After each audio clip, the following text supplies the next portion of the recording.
یہاں علماء نے یہ ارشاد فرمایا کہ اگر سامنے والا کسی برائی کے اندر مبتلا ہے اور جو دیکھ رہا ہے اس کو ظن غالب ہے، مثلاً کسی کو نعوذ باللہ نماز چھوڑتے ہوئے دیکھا کہ وہ نماز نہیں پڑھ رہا، کسی کو دیکھا کہ وہ لوگوں کے ساتھ دھوکہ دہی کر رہا ہے، کسی کو دیکھا کہ وہ ملاوٹ کر رہا ہے، اب اسے معلوم ہے کہ یہ ساری کی ساری چیزیں غلط ہیں، ناجائز ہیں، اب اس کا ظن غالب ہے کہ اگر میں اس کو سمجھاؤں گا تو یہ دھوکہ دہی چھوڑ دے گا، یہ جھوٹ بولنا چھوڑ دے گا، یہ غیبت کر رہا ہے تو یہ غیبت کرنا چھوڑ دے گا، میرے کہنے کے اوپر یہ نماز کے لیے آ جائے گا۔ جب اس کا ظن غالب یہ ہو جائے، اس کا خیال اس پر جم جائے کہ میری بات یہ مانے گا، تو اب اس کے اوپر واجب ہے، ضروری ہے کہ یہ سامنے والے کو زبان کے ساتھ دعوت دے گا، اس کو کہے گا کہ یہ کام کرو۔ اگر اس کو ظن غالب ہو چکا کہ یہ میری بات مانے گا، پھر اس کے باوجود اس نے نہیں سمجھایا، تو اب یہ نہ سمجھانے والا گناہ گار ہوگا، اس کے اوپر گناہ کا حکم ہوگا۔ لہذا جب ایسا ظن غالب ہو جائے تو اب حکم یہ ہے کہ بندہ سمجھائے گا، یہ ضروری ہو جاتا ہے اس کے اوپر۔ ہاں اگر اس کو ظن غالب نہیں ہے تو اب اس کے اوپر دعوت دینا واجب تو نہیں ہے، البتہ اگر وہ نیکی کی دعوت دے گا اور اس کو معلوم ہے کہ سامنے والا مجھے کچھ کہے گا نہیں، مارے گا پیٹے گا نہیں، تو افضل اس کے لیے ہے کہ وہ نیکی کی دعوت اس کو دے۔ اور اگر اس کو یہ پتا ہے کہ یہ سامنے والا مجھ سے لڑے گا، اگر میں اس کو بولوں گا کہ نماز کے لیے آؤ، میں اس کو بولوں گا کہ ملاوٹ نہیں کرو، میں اس کو بولوں گا کہ جھوٹ نہیں بولو، میں اس کو بولوں گا کہ غیبت نہیں کرو، تو اب سامنے والا اس سے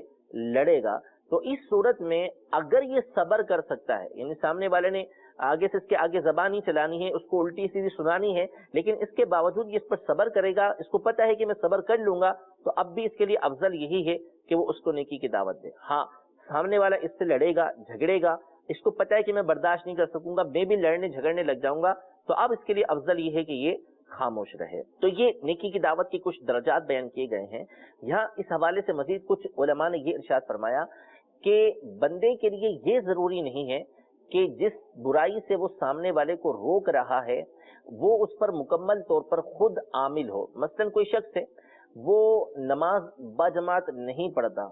نعوذ باللہ من ذالک، لیکن اب اس پر یہ چیز ساقط نہیں ہو جائے گی کہ وہ سامنے والے کے بارے میں سے خیال ہے کہ اگر میں اس کو کہہ دوں گا کہ بھائی نماز پڑھو جماعت کے ساتھ، تو یہ جماعت کے ساتھ نماز پڑھ لے گا، تو اب بھی اس کے اوپر ضروری ہوگا کہ سامنے والے کو دعوت دے۔ علماء فرماتے ہیں کہ بندے کے اوپر دو چیزیں لازم ہیں، نمبر ایک اپنی اصلاح کرنا اس پر لازم تھی کہ وہ نماز با جماعت ادا کرے، نمبر دو اس کے اوپر یہ بات لازم تھی کہ وہ سامنے والے کو سمجھائے۔ تو اب ایک برائی کے اندر وہ مبتلا ہے تو دوسری برائی کو کیوں اپنے اوپر لے، بلکہ اسے چاہیے کہ خود بھی نماز ادا کرے اور سامنے والے کو بھی اس کا حکم دے۔ تو بہرحال بہر صورت نیکی کی دعوت کو عام کرنا چاہیے، برائی سے لوگوں کو روکنا چاہیے۔ نیز بندے کے لیے یہ ضروری ہے کہ اس کو بھرپور کوشش یہ کرنی ہے کہ لوگوں کو نیکی کی دعوت دیتا ہے تو ساتھ ہی ساتھ اپنے اوپر بھی اس کو رائج کرے۔ اگرچہ جیسا کہ ابھی عرض کی گئی کہ دوسرا اگر اس نے عمل نہیں کیا تو بھی لوگوں کو نیکی کی دعوت دے گا، لیکن اس کا مطلب یہ نہیں کہ اپنے آپ کو کھلا چھوڑ دے، بلکہ اپنی اصلاح کرنا بھی اس پر ضروری ہے، کیونکہ حدیثوں کے اندر یہ مضمون موجود ہے کہ کل بروز قیامت لوگ دیکھیں گے کہ بعض لوگ جو ہے وہ جہنم کے اندر گدھے کی طرح جو ہے وہ چکی چلا رہے ہوں گے، آگ کی چکیاں چلا رہے ہوں گے، ان کو اس طرح کا عذاب دیا جا رہا ہوگا۔ تو لوگ پوچھیں گے کہ آپ تو وہ ہیں کہ جو ہمیں نیکی کی طرف بلایا کرتے تھے، ہمیں برائی سے روکا کرتے تھے، یہ کیا معاملہ ہے؟ تو وہ کہیں گے کہ ہم تمہیں تو منع کرتے تھے برائی سے اور نیکی کی طرف بلاتے تھے، لیکن اپنے آپ کو ہم بھولے ہوئے تھے، اپنی اصلاح کی کوشش ہم نہیں کرتے تھے، جس کا نتیجہ ہمیں آج یہ مل رہا ہے۔ یہ احادیث مبارکہ کا مضمون موجود ہے۔ تو بہرحال اپنی اصلاح کرنا بھی بندے کے پر ضروری ہے، اور ساتھ ہی ساتھ دوسرے لوگوں کی اصلاح کے جو مراتب ہیں، جو حکم ہے، اس پر بھی عمل کرنا بندے کے لیے یہ ضروری ہے۔ اس حدیث پاک کو امام مسلم رحمۃ اللہ تعالی علیہ نے اپنی صحیح کے اندر روایت کیا ہے۔ اس موضوع پر اگر آپ مزید تفصیل پڑھنا چاہتے ہیں تو امیر اہل سنت کی ایک جامع کتاب نیکی کی دعوت اس حوالے سے موجود ہے، جس میں اس کے احکام بھی موجود ہیں اور دیگر کئی واقعات اور فرض علوم اس کے اندر موجود ہیں، تو اس کتاب کا آپ مطالعہ کر سکتے ہیں۔ اگلی حدیث مبارکہ جو 35ویں حدیث مبارکہ ہے، 35 حدیث نمبر 35، امام نووی رحمۃ اللہ تعالی علیہ فرماتے ہیں الحدیث الخامس والثلاثون، یعنی 35ویں حدیث مبارکہ۔ وعن ابی ہریرہ رضی اللہ تعالی عنہ قال قال رسول اللہ صلی اللہ تعالی علیہ وآلہ وسلم لا تحاسدوا ولا تناجسوا ولا تباغضوا ولا تدابروا ولا يبيع بعضكم على بيع بعض وكونوا عباد الله اخوانا المسلم اخو المسلم لا يظلمه ولا يخذله ولا يكذبه ولا يحقره التقوى ها هنا ويشير إلى صدره 3 مرات بحسب امرئ من الشر أن يحقر أخاه المسلم كل المسلم على المسلم حرام دمه وماله وعرضه رواہ مسلم. یعنی سیدنا ابو ہریرہ رضی اللہ تعالی عنہ سے روایت ہے، فرماتے ہیں کہ رسول اللہ صلی اللہ تعالی علیہ وآلہ وسلم نے ارشاد فرمایا کہ آپس میں حسد نہ کرو اور بے جا ایک دوسرے پر بولی نہ لگاؤ، ایک دوسرے سے بغض نہ رکھو، ایک دوسرے کی پیٹھ پیچھے برائی بیان نہ کرو، اور تم میں سے کوئی شخص دوسرے کی بیع کے اوپر یعنی خرید و فروخت کے اوپر خرید و فروخت نہ کرے، اور اے اللہ کے بندو آپس میں بھائی بھائی بن جاؤ. مسلمان مسلمان کا بھائی ہے، نہ اس پر ظلم کرتا ہے، نہ اس کو چھوڑتا ہے، اور نہ ہی اس سے جھوٹ بولتا ہے، نہ اس کو حقیر جانتا ہے. اور تقوی جہاں ہے، اور نبی کریم صلی اللہ علیہ وسلم نے 3 مرتبہ یہ بات ارشاد فرمائی اور اپنے سینے کی طرف آپ نے اشارہ کیا کہ تقوی یہاں ہے. پھر فرمایا کہ آدمی کے برا ہونے کے لیے یہ بات کافی ہے کہ وہ اپنے مسلمان بھائی کو حقیر جانے. ہر مسلمان دوسرے مسلمان پر اس کا خون، اس کا مال اور اس کی عزت یہ حرام ہے. اس حدیث پاک کو امام مسلم رحمۃ اللہ تعالی علیہ نے اپنی صحیح کے اندر روایت کیا ہے. اس میں نبی کریم صلی اللہ تعالی علیہ وسلم نے کئی برائیوں سے بچنے کا ہمیں حکم ارشاد فرمایا ہے.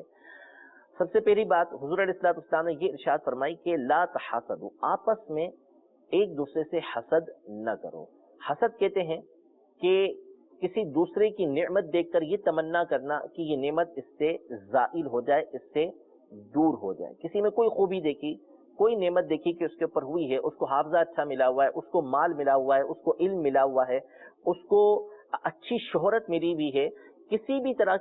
جو اس کو نعمت ملی ہے اس کے بارے میں کوئی تمنا کرے کہ اس سے یہ نعمت زائل ہو جائے، تو اس صورت میں اس کو حسد کہتے ہیں اور یہ مذموم ہے. البتہ اگر واقعی کسی کے اندر کوئی ایسی خوبی بظاہر دنیاوی اعتبار سے ہمیں نظر آتی ہے کہ اس کو یہ چیز ملی ہوئی ہے، مثلا کسی کو بہت زیادہ مال و دولت ملا ہوا ہے یا کسی کو منصب ملا ہوا ہے، لیکن اپنے اس منصب کی وجہ سے وہ برائی کے اندر مبتلا ہے، لوگوں پر ظلم و ستم کے اوپر مبتلا ہے، اب کوئی تمنا کرتا ہے کہ اس سے یہ منصب دور ہو جائے، اس منصب کو یہ چھوڑ دے تاکہ اس برائی سے یہ دور ہو جائے اور خیر کی طرف یہ آ جائے، تو یہ چیز مذموم نہیں ہے، یہ پسندیدہ ہے. لیکن یہ انتہائی مشکل کام ہے کہ ہر ایک اس طرح کی نیت یہ کر سکے. ملا علی قاری رحمۃ اللہ تعالی علیہ اپنی کتاب المبین المعین میں یہ ارشاد فرماتے ہیں حسد کی تباہ کاریاں بیان کرتے ہوئے کہ حسد کی برائیاں کیا کیا ہیں. آپ یہ ارشاد فرماتے ہیں کہ نبی کریم صلی اللہ تعالی علیہ وآلہ وسلم نے یہ ارشاد فرمایا کہ ایاکم والحسد، کہ تم پر حسد سے بچنا یہ لازم ہے. فإن الحسد یأکل الحسنات، اس لیے کہ حسد جو ہے وہ نیکیوں کو کھا جاتا ہے. کما تأکل النار الحطب، جس طرح کے آگ سوکھی لکڑیوں کو کھا جاتی ہے. پھر آپ یہ ارشاد فرماتے ہیں ملا علی قاری رحمۃ اللہ تعالی علیہ کہ حسد یہ پہلا گناہ ہے کہ جس کی وجہ سے اللہ تبارک و تعالیٰ کی نافرمانی کی گئی. یعنی علماء نے یہاں 2 باتیں لکھی ہیں کہ سب سے پہلا گناہ کون سا ہوا. بعض علماء یہ ارشاد فرماتے ہیں کہ سب سے پہلا گناہ جو ہے وہ تکبر ہوا جو ابلیس نے کیا، اور بعض علماء نے یہ ارشاد فرمایا کہ سب سے پہلا گناہ یہ حسد ہے جو ابلیس نے کیا. یعنی شیطان نے 2 طرح کے گناہ کیے، ایک تو تکبر کیا، دوسرا حسد کیا. تکبر اس نے یہ کیا کہ اس نے حضرت آدم علیہ السلام کو سجدہ کرنے سے منع کر دیا اور یہ کہا کہ مجھے آگ سے پیدا کیا گیا ہے اور ان کو مٹی سے پیدا کیا گیا ہے، میں ان سے بہتر ہوں. اس نے تکبر کیا. اور حسد اس طرح کہ اس نے حضرت آدم علیہ السلام کو جو مقام و مرتبہ ملا ہوا تھا اس کو برا جانا اور حضرت آدم علیہ السلام سے یہ مقام و مرتبہ دور ہونے کی اس نے تمنا کی. تو یہ دونوں کے دونوں گناہوں کے حوالے سے علماء نے لکھا کہ یہ سب سے پہلے گناہ ہیں کہ جس کے ذریعے اللہ تبارک و تعالیٰ کی نافرمانی کی گئی. ابن آدم میں بھی، انسانوں میں بھی جو سب سے پہلا گناہ ہوا وہ حسد ہی تھا جو قابل نے کیا حابیل کے خلاف. تو اس لیے نبی کریم صلی اللہ تعالیٰ علیہ وآلہ وسلم نے خاص طور پر امت کو حسد سے بچنے کی تاکید فرمائی ہے کہ تمہارے اندر جو ہے یہ برائی پیدا نہیں ہونی چاہیے، حسد سے بچتے رہو. پھر اس کے بعد نبی کریم صلی اللہ تعالیٰ علیہ وآلہ وسلم نے یہ ارشاد فرمایا کہ تناجش نہ کرو. یہ نجش سے نکلا ہے. نجش کا مطلب ہوتا ہے کہ بولی لگانا. بولی اس طریقے سے لگانا کہ جس طرح ہم دیکھتے ہیں کہ کوئی شخص کوئی چیز بیچتا ہے تو وہ چیز جب بیچ رہا ہوتا ہے تو اس کے اپنے بندے وہاں پر کچھ کھڑے ہوتے ہیں کہ جو سامنے والے کو دھوکہ دینے کے لیے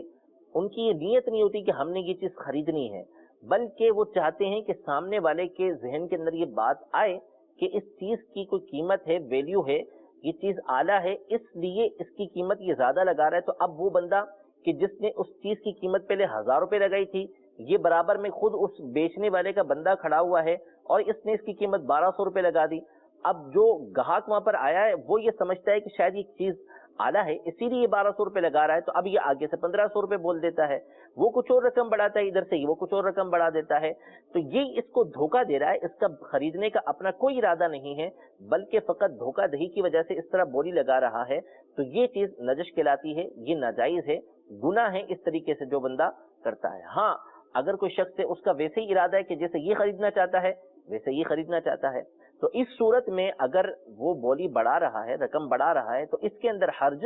نہیں ہے جبکہ واقعی اس کا خریدنے کا ارادہ ہو. تو ہمارے معاشرے کے اندر یہ برائی بھی بہت زیادہ عام ہے، خصوصاً جو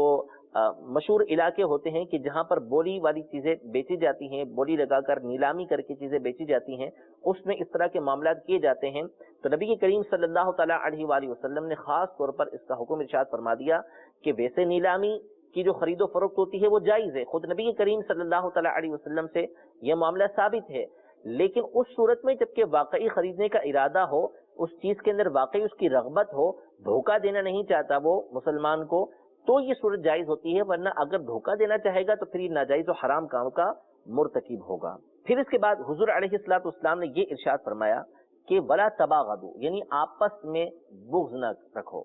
ایک دوسرے کے خلاف کینہ نہ رکھو، ایک دوسرے کے خلاف عداوت نہ رکھو، اپنے دل دوسرے مسلمانوں سے صاف ستھرے رکھو، اور ایسے کام نہ کرو، ایسی باتیں نہ کرو، ایسے ذرائع اختیار نہ کرو کہ جس کی وجہ سے ایک دوسرے کے دل کے اندر بغض و عداوت پیدا ہو. ایسے کاموں سے دور رہو کہ جس کی وجہ سے مسلمان تمہارے بغض کے اندر مبتلا ہو، تم مسلمانوں کے بغض کے اندر مبتلا ہو. ایک دوسرے کے خلاف دل کے اندر نفرت رکھو، بغض رکھو، عداوت رکھو. اس سے نبی کریم صلی اللہ تعالیٰ علیہ وآلہ وسلم نے منع فرمایا. پھر فرمایا ولا تدابروا، یعنی اس کے پیٹھ پیچھے اس کی برائی بیان نہ کرو. اس میں غیبت شامل ہے کہ اس کی پیچھے سے برائی بیان کی کہ وہ اس کے اندر فلاں چیز پائی جاتی ہے، اس کے اندر فلاں چیز پائی جاتی ہے، اس کی خرابی کو بیان کیا. تو اس حدیث پاک میں اس سے بھی منع کیا گیا ہے. اور غیبت کی تباہ کاریاں امیر علیہ سنت کی تصنیف ہے جس کے اندر بہت تفصیل کے ساتھ غیبت کے حوالے سے معلومات دی گئی ہے کہ غیبت کتنا بڑا گناہ ہے. کہ ارشاد فرمایا کہ غیبت کرنا یہ زنا سے بھی برا گناہ ہے، اس لیے کہ زنا کرنے والا یہ اس بات کو جانتا ہے کہ میں برا کر رہا ہوں تو وہ توبہ کر لیتا ہے، لیکن غیبت کرنے والا اس بات کو سمجھتا نہیں ہے، وہ اپنے آپ کو حق پر سمجھ رہا ہوتا ہے اور وہ غیبت کرتا ہے، برائی کرتا ہے، اس سے وہ توبہ نہیں کرتا. اس لیے فرمایا کہ غیبت جو ہے وہ زنا سے بھی زیادہ سخت ہے. غیبت کے بارے میں یہ جان لینا ضروری ہے کہ بہت سے لوگ غیبت یوں نہیں سمجھتے کہ جب ان سے کہا جائے کہ تم اپنے بھائی کی برائی کو بیان کر رہے ہو. غیبت کا مطلب یہ ہوتا ہے کہ اپنے کسی مسلمان بھائی کی وہ بات اس کے پیٹھ پیچھے بیان کرنا، اس کی غیبت کے اندر اس کے غائب ہونے کی صورت میں اس کے پیٹھ پیچھے بیان کرنا کہ جب اسے معلوم ہو وہ بات تو اسے برا لگے. اس بات کو بیان کرنا یہ غیبت کہلاتا ہے. اب بعض لوگ یہ کہتے ہیں کہ میں تو حق بات بیان کر رہا ہوں، میں اس کے منہ پر بھی بیان کر سکتا ہوں. یہ بات اس کے اندر موجود ہے، حدیث پاک کے اندر موجود ہے کہ جب صحابہ کرام علیہ رضوان کے سامنے نبی کریم صلی اللہ تعالیٰ علیہ وسلم نے غیبت کے حوالے سے ارشاد فرمائے تو صحابہ نے کہا کہ اگر اس کے اندر یہ بات موجود ہو تو فرمائے جبھی تو وہ غیبت ہے، جبھی تو اس کو غیبت کہا جائے گا کہ اس کے اندر وہ برائی موجود ہو. اگر اس کے اندر وہ برائی موجود نہیں ہے تو اب یہ بہتان قرار پائے گا. تو غیبت ہوتی ہی اس صورت میں جب کہ اس کے اندر وہ خرابی موجود ہو، اس کے اندر وہ برائی موجود ہو، یا ہم اس کی کسی شے کی کسی چیز کی برائی بیان کریں، اس کی کار کی، اس کی کپڑوں کی، اس کے سامان کی، اس کے گھر کی برائی بیان کریں اور واقعی اس کے اندر وہ برائی موجود ہے تو اس کو ہی غیبت کہتے ہیں، اسی کی مذمت بیان کی گئی ہے. اگر اس کے اندر وہ چیزیں موجود ہی نہیں ہیں تو اس صورت میں تو آپ اس کے اوپر بہتان لگا رہے ہیں. حدیث پاک کے اندر موجود ہے یہ جو ارشاد فرمایا کہ اس کے پیٹھ پیچھے اس کی برائیاں بیان نہ کرو اور اس کی مذمتیں بیان نہ کرو. اس حوالے سے ایک حدیث پاک میں یہ موجود ہے کہ جو کسی مسلمان بھائی کی اس کے پیٹ پیچھے ایسی جگہ پر مدد کرتا ہے کہ جہاں اس کی مدد کرنے والا کوئی نہیں. مثلا اس کی برائی بیان کی جا رہی ہے اور وہ اس بات پر قادر ہے کہ اس کی برائی سے لوگوں کو روک دے, تو اللہ تبارک و تعالیٰ اس کی ایسی جگہ پر مدد فرمائے گا کہ جہاں پر اس کا مدد کرنے والا کوئی نہیں ہوگا. اور اگر وہ قدرت کے باوجود اس کی برائی سے لوگوں کو نہیں روکتا تو اللہ تبارک و تعالیٰ ایسے مقام پہ اس کو رسوا فرمائے گا جہاں اس کو مدد کی حاجت ہوگی. لہذا غیبت کی تباہ کاریوں سے بھی اپنے آپ کو بچانا یہ ضروری ہے. اس کے بعد ارشاد فرمایا کہ تم میں کوئی شخص دوسرے بھائی کی خرید و فروخت کے اوپر خرید و فروخت نہ کرے. مثلا دو بندے ہیں, دو شخص ہیں, زید بکر ہیں, ان کا آپس میں سودا چل رہا ہے. کوئی چیز زید بیچ رہا ہے اور بکر خرید رہا ہے. اب بکر نے سودا طے ہو گیا کہ بھائی اتنے میں یہ چیز ملے گی, وہ کہتا ہے اتنے میں یہ چیز دے دوں گا. اب یہ ڈن کرنے والے تھے کہ بھائی ٹھیک ہے اتنے میں یہ سودا ہو گیا. اتنے میں خالد آیا اور اس نے آ کے زید کو کہا کہ بھائی یہ چیز جو تم اتنے کی بیچ رہے ہو, 100 روپے کی بیچ رہے ہو, میں آپ سے 150 روپے کی چیز دے دوں گا. تو یہ چیز منع فرمائی کہ آپس میں سودا مکمل ہونے لگا ہے اور یہ مکمل طے کرنے لگے ہیں کہ اتنے میں آ کے اس نے اس طرح کہہ دیا, تو اب جو بندہ 100 روپے کی خرید رہا تھا وہ وحشت کے اندر مبتلا ہو جائے گا کہ یہ کہاں سے آ گیا, اچھا بھلا میں ایک چیز کو خرید رہا تھا اور آ کے اس نے میرا سودا خراب کر دیا. اسی طرح وہ زید جو چیز بیچ رہا تھا, خالد نے آ کے بکر سے کہا کہ تمہیں 100 روپے کی بیچ رہا ہے, میں تمہیں 80 روپے کی دے دوں گا. اس نے آ کے جو ہے وہ زید کو وحشت کے اندر ڈال دیا. تو اس طریقے سے کرنا یہ ناجائز ہے, اس کی اجازت نہیں ہے. ہاں ان کی خرید و فروخت ابھی طے نہیں ہوئی, ڈن نہیں ہوا اور آ کے ابھی وہ بات چیت کر رہے ہیں, تو اتنے میں اگر آ کے کوئی کرتا ہے, بتاتا ہے کہ میرے پاس یہ چیز موجود ہے یا میں اس کو زیادہ خریدنے پر تیار ہوں, آپس میں ان کا سودا بھی طے ہونے کے لیے نہیں گیا بلکہ ابتدائی بات چیت چل رہی ہے, وہ دونوں متفق نہیں ہوئے کسی چیز کے اوپر, اب اگر آ کے کوئی اس طرح سے کہتا ہے تو پھر وہ اس حدیث پاک کے اندر شامل نہیں ہے. اس کے بعد یہ ارشاد فرمایا کہ اے اللہ کے بندو آپس میں بھائی بھائی ہو جاؤ. مسلمان کا بھائی ہے, تو اب نتیجہ کیا نکلتا ہے, اس بات کو نبی کریم صلی اللہ تعالی علیہ وآلہ وسلم نے ارشاد فرمایا کہ لا یظلمہ, مسلمان پر وہ دوسرا مسلمان ظلم نہیں کرتا, اور ولا یخذلہ, اس کو چھوڑتا نہیں, یعنی بے یار و مددگار اس کو چھوڑتا نہیں کہ جہاں پر اس کو مدد کی حاجت ہے وہاں پر اس کی مدد کرتا ہے, اور اس سے جھوٹ نہیں بولتا, دھوکہ دہی اس کے ساتھ نہیں کرتا. ولا یحقرہ, اور نہ ہی اس کو حقیر جانتا ہے, کمتر جانتا ہے, ایسا نہیں ہوتا. پھر نبی کریم صلی اللہ تعالیٰ علیہ وسلم نے اپنے سینہ مبارکہ کی طرف اشارہ فرمایا اور فرمایا کہ تقوی یہاں پر ہے. یعنی ہر مسلمان کے لیے ارشاد فرمایا کہ ہر مسلمان کا جو تقوی ہوتا ہے, پرہیزگاری ہوتی ہے, وہ دل کے اندر ہوتی ہے. اللہ تبارک و تعالیٰ بندوں کی صورتوں کی طرف نظر نہیں فرماتا, ان کی جسموں کی طرف نظر نہیں فرماتا, بلکہ ان کے دلوں کی طرف نظر فرماتا ہے کہ ان کے دل کے اندر ارادہ کیا ہے, ان کی نیت کیا ہے. تو تقوی پرہیزگاری یہ مال و دولت کے ذریعے نہیں ہوتی بلکہ دل کے اندر ہوتی ہے, کہ جس کے دل کے اندر اللہ تبارک و تعالیٰ کا خوف موجود ہے, اللہ تبارک و تعالیٰ کی اطاعت و فرما برداری پر وہ آمادہ ہے, تو دل کے اندر اس کا تقوی ہوتا ہے. یا پھر اس سے مراد یہ ہے, مفتی احمد یار خان نعیمی رحمۃ اللہ تعالی فرماتے ہیں کہ اپنے سینے کی طرف اشارہ فرمایا کہ تقوی یہاں ہے. یعنی جس کسی کو بھی تقوی ملتا ہے وہ نبی کریم صلی اللہ تعالیٰ علیہ وسلم کے سینہ اقدس سے ملتا ہے, آپ کے دل اقدس سے یہ تقوی تقسیم ہوتا ہے. یہ ایک نقطہ علماء نے ارشاد فرمایا. پھر اس کے بعد نبی کریم صلی اللہ تعالیٰ علیہ وسلم نے مزید ارشاد فرمایا کہ آدمی کے, یعنی ہر شخص کے برا ہونے کے لیے اتنا ہی کافی ہے کہ یہ خود برا ہے کہ وہ اپنے مسلمان بھائی کو کمتر جانے. یعنی جو کسی دوسرے کو کمتر جانے گا مسلمان کو, تو اس صورت میں یہ خود برا قرار پائے گا کہ دوسرے کو کمتر سمجھ رہا ہے, خود تکبر کر رہا ہے, تو اس کا مطلب ہے کہ اللہ کی بارگاہ میں اس کا مقام و مرتبہ یہ گھٹیا ہے, یہ خود حقیر ہے. پھر ارشاد فرمایا نبی کریم صلی اللہ تعالیٰ علیہ وآلہ وسلم نے کہ جب مسلمان کا بھائی ہے تو ہر مسلمان پر دوسرے مسلمان کی حرمت لازم ہے. کس کس چیز کے اندر؟ اس کی خون کی, یعنی اس کی جان کی, کہ اس کی جان کی وہ حفاظت کرے گا, اس کی جان کو وہ نقصان نہیں پہنچائے گا, اس کی ذات کو نقصان نہیں پہنچائے گا. اسی طرح اس کے مال کی, کسی دوسرے مسلمان کے مال میں وہ نقصان کے در پہ نہیں ہوگا کہ اس کو نقصان پہنچائے. اور اس کی عزت کی, یعنی جس طرح اس کے مال میں نقصان پہنچانا منع ہے, اسی طرح کسی کی بے عزتی کرنا, کسی کو ذلیل کر دینا, رسوا کر دینا, یہ بھی دوسرے مسلمان کے اوپر حرام ہے. ان کاموں سے بچنا ہر مسلمان کے لیے ضروری ہے. رب العزت جل وعلا نبی رحمت صلی اللہ تعالیٰ علیہ وآلہ وسلم کی ان مبارک نصیحتوں پر ہمیں عمل پیرا ہونے کی توفیق عطا فرمائے. رب العزت جل وعلا ہمیں حضور علیہ الصلوۃ والسلام کی سچی عقیدت محبت نصیب فرمائے, اور آپ کی شفاعت میں سے کل بروز قیامت ہمیں حصہ عطا فرمائے. آمین بجاہ النبی الامین صلی اللہ تعالی علیہ وآلہ وسلم۔ حدیث رسول لایا ہوں، میں مدینے کے پھول لایا ہوں، میں حدیث رسول لایا ہوں، میں حدیث رسول لایا